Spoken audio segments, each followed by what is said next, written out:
যেরকমটা আমরা বলেছিলাম যে ভয়ঙ্কর হতে চলেছে এই ঘূর্ণিঝড় রেমাল। বন্ধুরা, আজ কিন্তু 27শে মে সোমবার পড়ে গেছে। রাত্রি প্রায় 12:30টা নাগাদ এই আপডেট আপনাদের জন্য দিচ্ছি এবং চারিদিক থেকে যা ফুটেজ আসছে তাতে দেখা যাচ্ছে ভারী থেকে অতি ভারী বৃষ্টি, সাথে ঝোড়ো হাওয়া। ঝোড়ো হাওয়া বলা ভুল, ঝড়, প্রবল ঝড় চলছে। সেটা কিন্তু শুধুমাত্র যে একেবারে আমাদের দক্ষিণবঙ্গের উপকূলে তা নয়, দক্ষিণবঙ্গের সমস্ত জেলাতেই এর প্রভাব পড়ছে। যদিও কিছু কিছু জায়গাতে বা কিছু কিছু জেলাতে পরবর্তী সময়ে এর প্রভাব পড়বে। এখন যেরকম প্রভাব পড়ছে দক্ষিণ 24 পরগনা, উত্তর 24 পরগনা, কলকাতা, হাওড়া, হুগলি, পূর্ব পশ্চিম মেদিনীপুর, সেরকম পরবর্তী সময় বর্ধমান, নদিয়া থেকে শুরু করে মুর্শিদাবাদ, বীরভূম এবং মালদা, দক্ষিণ দিনাজপুরের উপরেও এর ভারী এফেক্ট পড়বে এবং পরবর্তী সময় আমাদের উত্তরবঙ্গেও এফেক্ট পড়তে চলেছে। একটা কথা জানাই, অনেক নিউজ চ্যানেলকে দেখলাম তারা বলছে কি এই ঘূর্ণিঝড় বাংলাদেশে নাকি সাতক্ষীরার দিক থেকে প্রবেশ করে যাবে, মানে আমাদের উত্তর 24 পরগনা। তাদের যে ধারণা বা তাদের যে প্রেডিকশন সেটাকে ভুল প্রমাণিত করে আমি আপনাদেরকে আসল তথ্য দেখানোর জন্যই এই আপডেটটা দিতে চলেছি। খুব গুরুত্বপূর্ণ বিষয়, আপনারা বিষয়টাকে পুরো বুঝবেন, তারপর মতামত দেবেন অবশ্যই আপনাদের। তার আগে বলে রাখি, এই মুহূর্তে এই ঘূর্ণিঝড় রেমাল আমাদের দক্ষিণবঙ্গের প্রায় 7টি জেলায় ভালোভাবে আঘাত হানছে। তার সাথে বাংলাদেশের দক্ষিণের অনেকগুলি জেলাতে এর প্রভাব পড়ছে। আমি সমস্ত বিষয় নিয়ে আলোচনা করার জন্য চলে যাব লাইভ ম্যাপে। অনেকে হয়তো ভাববেন যে এত রাত্রিবেলায় আপডেট ঘূর্ণিঝড়ের জন্য। এবার আমি আসি সবার প্রথম, কেন অনেকে বলছে যে এটি কলকাতার দিকে না এসে চলে যাবে সাতক্ষীরা যশোরের দিকে, তারা খুব ভুল একটা ধারণা নিয়ে আপডেট দিচ্ছেন। তাদেরকে আমি প্রথমেই বলবো, তারা সবার আগে যে সিস্টেম ব্যবহার করছেন সেই সিস্টেমটিকে প্রিমিয়াম করে নিন। টাকা পয়সা লাগে তার জন্য, কিন্তু প্রিমিয়াম করে নিলে আপনি সঠিক আপডেট পাবেন।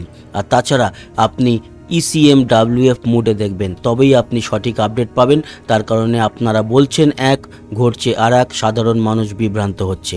প্লিজ এটা করবেন না, ঠিকঠাক মতো জিনিসগুলোকে বুঝে নিয়ে তারপরে আপডেট দেবেন। আমি এই কাজটি গত 6 বছর ধরে করে চলেছি।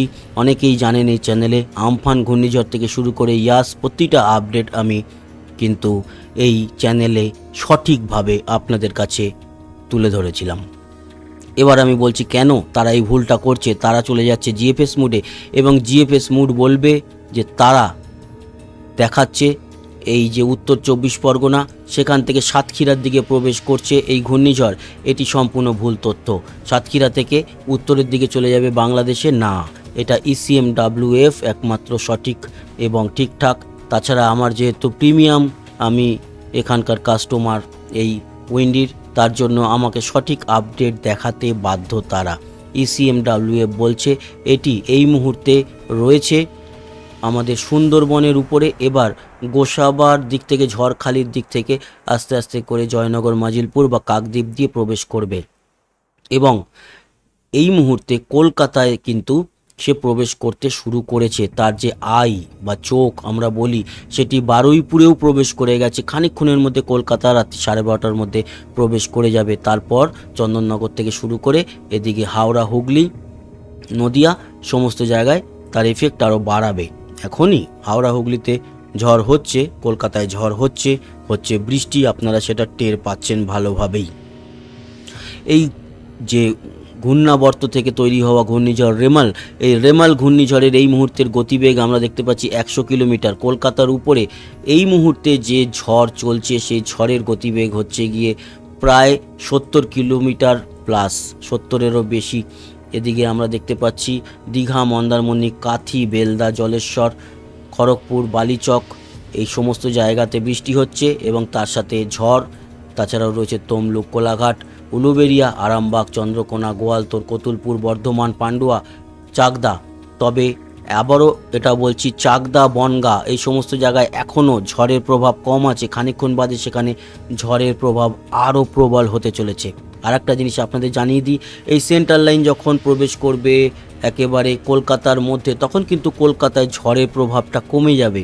কারণ দেখুন, সেন্ট্রাল লাইনের বাইরে আউটসাইড আরামবাগে তখন যদি 58 থেকে 60 কিলোমিটার গতিবেগে ঝড় বয়, কলকাতাতে বইবে কিন্তু মাত্র 14 কিলোমিটার গতিবেগে হাওয়া। তার মানে আবারও ঝড়ের আগে থমথমে পরিবেশ তৈরি হবে। এই যে সেন্ট্রাল লাইন দেখতে পাচ্ছেন, যেখান থেকে যাবে যাওয়ার আগে বা যাওয়ার সময়, সেখানে কিন্তু তার যে ঝড়ের গতিবেগ কম থাকবে, আর সাইডে থাকবে বেশি। যেই গতিবেগ থাকবে খড়গপুরে সেই গতিবেগ তখন কলকাতায় থাকবে না, অথচ যাবে কিন্তু সে কলকাতার উপর থেকে। এদিকে আমরা দেখতে পাচ্ছি হলদিবাড়ি থেকে শুরু করে আমাদের সুন্দরবন, নামখানা, কাকদ্বীপ, হলদিয়া সমস্ত জায়গায় ঝড় কিন্তু টানা চলতে থাকবে। এই ঝড়টা একটা অন্য লেভেলের ঝড় হতে চলেছে। কেন? তার কারণ এত লং টাইম ধরে বয়ে চলা ঝড় আমরা গত অনেক বছর দেখিনি। আমরা আমফান দেখেছি, ইয়াস দেখেছি, এতটা সময় ধরে এই ঝড়টা কিন্তু বইছে। আমফানের মতো হয়তো গতিবেগ সঞ্চয় করতে পারেনি, কিন্তু এই যে টানা তার দাপট, সেই দাপটটাও আবার এর আগের আমফান বা ইয়াস ঘূর্ণিঝড় বা আরও যা যা তৈরি হয়েছে, চিত্রাং থেকে শুরু করে আরও যা যা কিছু, এতক্ষণ সময় ধরে কনস্ট্যান্ট বয়নি ঝড়। তাই এই ঝড়ের জন্য কিন্তু ক্ষতিগ্রস্ত মানুষ অনেকটাই হতে পারে। বাংলাদেশের উপরও তো এর এফেক্ট থাকবে, আগে থেকেই বলে আসছি। এবং মেহেরপুর থেকে খুলনা, বরিশাল থেকে শুরু করে এদিকে উপকূলের কলাপাড়া, খেপুপাড়া থেকে শুরু করে মনপুরা, সন্দ্বীপ থেকে শুরু করে এদিকে সুন্দরবন, সমস্ত জায়গার উপরে এফেক্ট থাকবে। আর কাল সারাটা দিন দাপট দেখাবে এই ঝড়। তারপর নদিয়ার দিক থেকে সে প্রবেশ করে যাবে। বুধবার সে কিন্তু তার দেহ রাখবে। এই ঘূর্ণিঝড় মারাত্মক একটা প্রভাব ফেলবে বৃষ্টির উপরে, কারণ আপনারা দেখতেই পাচ্ছেন এই মুহূর্তেও আমাদের কলকাতা সহ চন্দননগর, এদিকে খড়দা, হাবড়া, উলুবেড়িয়া, কোলাঘাট, বালিচক, তমলুক, কন্টাই, দীঘা সমস্ত জায়গার উপরে কত বড়োভাবে এই ঝড়ের জন্য যে বৃষ্টি, সেই বৃষ্টি তৈরি হয়েছে। আচ্ছা, অনেকে এখন সুন্দরবন, নামখানা, কাকদ্বীপ, প্রেজারগঞ্জ, রায়দিঘি এই সমস্ত জায়গায় থাকলে বলবেন, কই আমাদের এখানে তো ঝড় হচ্ছে না। না, এখন ঝড় হবে না, কারণ আপনাদের উপর থেকে জয়নগর, মাজিলপুর, বারুইপুর এখন ঝড় হবে না, বা ঝড়টা আপনারা দেখতে পাচ্ছেন না, কারণ আপনাদের উপর থেকে এখন সেন্ট্রাল লাইনটা যাচ্ছে, তার আউটসাইডে ঝড় হচ্ছে। আপনাদের উপর থেকে যাচ্ছে সেন্ট্রাল লাইন। হলদিয়াতেও এখন ঝড়ের প্রভাব কম, গোসাবা এই সমস্ত না হচ্ছে, মানে আমি সেটা বলছি না যে হচ্ছে না, হচ্ছে, দমকা বাতাস চলছে, বৃষ্টি হচ্ছে, সমস্ত কিছুই আছে, কিন্তু প্রবল যে ঝড়টা, সেই ঝড়টা কম থাকবে যখন সেন্ট্রাল লাইন ক্রস করবে, এটা ভাবতে হবে। সেরকমই কিন্তু বাংলাদেশের উপরেও এর প্রভাবটা শ্যামনগর, তারপরে সাতক্ষীরা, খুলনা, যশোর, লোহাগড়া, মাদারীপুর, বরিশাল, পিরোজপুর, মাথাবেরিয়া, কলাপাড়া, খেপুপাড়া, লালমোহন, এদিকে সুন্দরবন, সন্দ্বীপ, মনপুরা দ্বীপ, তারপরে হাতিয়া, এই সমস্ত জায়গার উপরে এর ভারী থেকে ভারী এফেক্ট চলতে থাকবে টানা, এবং আগামীকাল সারাটা দিন ভোগাবে এই ঘূর্ণিঝড়, সারা দিন রাত অবধি। তারপর মাঝরাত থেকে আস্তে আস্তে সেটি বেরোতে থাকবে উত্তরের দিকে। তারপর বাংলাদেশ, আমাদের উত্তরবঙ্গ সমস্ত জায়গার উপরে ভারী থেকে অতি ভারী বৃষ্টি বুধবার অবধি চলবে। যদিও মঙ্গলবার বা কালকে রাত্রির পর থেকে বলতে পারি যে কালকে রাত্রিরও ঠিক না, কালকের মাঝরাতের পর থেকে, মানে আজ মাঝরাত তো সারা রাত চলবে, কাল সারাদিন চলবে, কাল সোমবার মাঝরাতের পর থেকে আস্তে আস্তে করে আমাদের দক্ষিণবঙ্গ থেকে বেরোবে, এবং যাওয়ার সময় মালদা, দক্ষিণ দিনাজপুর, উত্তর দিনাজপুর, এদিকে ইসলামপুর, রায়গঞ্জ সমস্ত জায়গায় ভারী থেকে অতি ভারী বৃষ্টি দিয়ে যাবে, সমস্ত বাংলাদেশ জুড়ে বৃষ্টি দিয়ে যাবে। একজন আমাকে বলছিল যে কোথায় বললেন বাংলাদেশে কোনায় কোনায় বৃষ্টি, ওরে হবে বাবা, হবে হবে, এত উত্তেজিত কেন? হবে। এখন তো সবে দক্ষিণ বাংলাদেশে আছে, আপনি যদি উত্তর বাংলাদেশে ময়মনসিংহ, কলাই, বগুড়ার দিকে থাকেন, তাহলে এখন কি করে হবে? হবে, আগামী কাল হবে, আগামী পরশু হবে, মঙ্গলবার। চাপ নিচ্ছেন কেন? প্রতিটা কোনায় কোনায় বৃষ্টি হবে, কোনো চাপ নেই, এফেক্ট পড়বে ত্রিপুরার উপরে। তো রাত্রিকালীন এই আপডেটটা দিতে এলাম, তার কারণ হচ্ছে এই মুহূর্তে কিন্তু ঘূর্ণিঝড় আমাদের কলকাতায় প্রবেশ করতে চলেছে, এবং দক্ষিণবঙ্গের জেলাগুলিতে ভালোই দাপট দেখাচ্ছে, আপনারা সেগুলো লক্ষ্যই করতে পারছেন। তো রাত্রিকালীন আপডেটে আর বেশি বড় করলাম না, যতটা আপনাদের আপডেট দেওয়া ছিল দিয়ে দিলাম। এই মুহূর্তে ঝড় রানিং, এবং অনেকে যে বলছে এই ঝড়টি খানিকক্ষণ বাদেই প্রবেশ করে যাবে হচ্ছে সাতক্ষীরার দিকে, তাদের বলে রাখি তারা ভুল বলছে, তারা ঠিকঠাক আপডেটটা দিচ্ছে না, এবং তারা যেন সঠিক আপডেটে আসে। এই CMWF দেখলেই বোঝা যাবে, তার কারণ তারা বলছে সাতক্ষীরা, যশোরের দিক দিয়ে চলে যাবে, কিন্তু কলকাতার উপর এফেক্ট আসবে না সেরকমভাবে, কিন্তু সেটা ভুল কথা। কলকাতা এফেক্ট যে আসছে সেটা তো আপনারা এই মুহূর্তে হাড়ে হাড়ে টের পাচ্ছেন, হাড়ে হাড়ে টের পাচ্ছেন।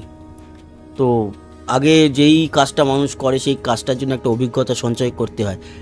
আজকে আমরা অনেকটাই এই চ্যানেলে ট্রাভেল শুটার্সে অভিজ্ঞতা সঞ্চয় করে নিয়ে এই আপডেটগুলো দিই, তার কারণে কিন্তু এক্স্যাক্টলি কখন কি ঘটবে না ঘটবে সেটা মেলে, আপনারা সেটা জানেন। তার জন্যই আপনাদের আশীর্বাদে এই চ্যানেলটা চলছে। ধন্যবাদ, সবাই ভালো থাকবেন, সুস্থ থাকবেন। কালকে সকালবেলায় আবার দেখা হচ্ছে, একেবারে ভোর ভোর দেখা হচ্ছে। টাটা।